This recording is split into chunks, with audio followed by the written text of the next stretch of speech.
sorry, the number you have dialed is not in service at this time.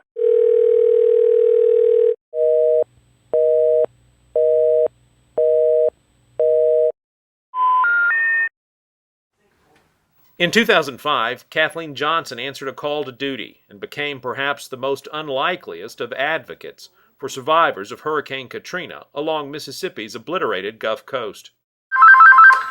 Kathleen, can I help you? 5 years later, she's still at it, and thankfully, so are thousands of volunteers she and a small committed band of co-workers at the Waveland Citizens Fund continue to organize and assist. What compelled you to come down?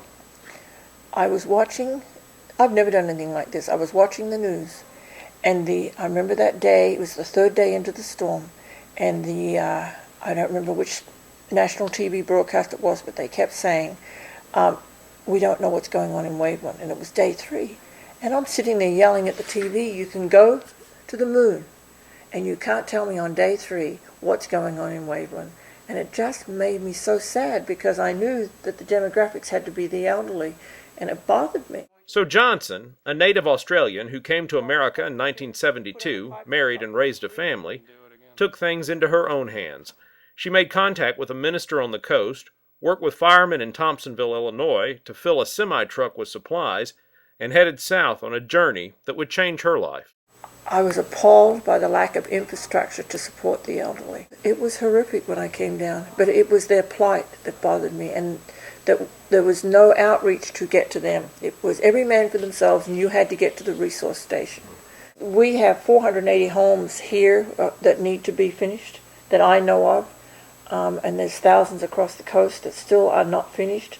A lot of them vacated their THUs, their temporary housing units, early with promises that never materialized, so they're living in their gutted out homes, they're living in sheds. The volunteer effort is huge still. We have either the university students, which are university groups, or we have church groups that come through.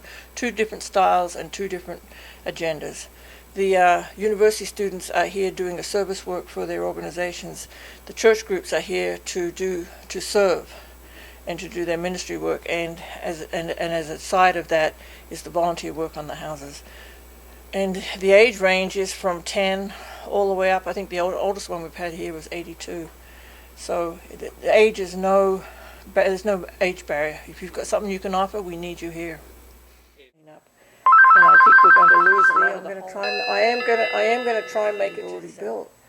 And I don't have the energy. Let me do this. Who is this? We've already built. Appreciate it. Bye-bye.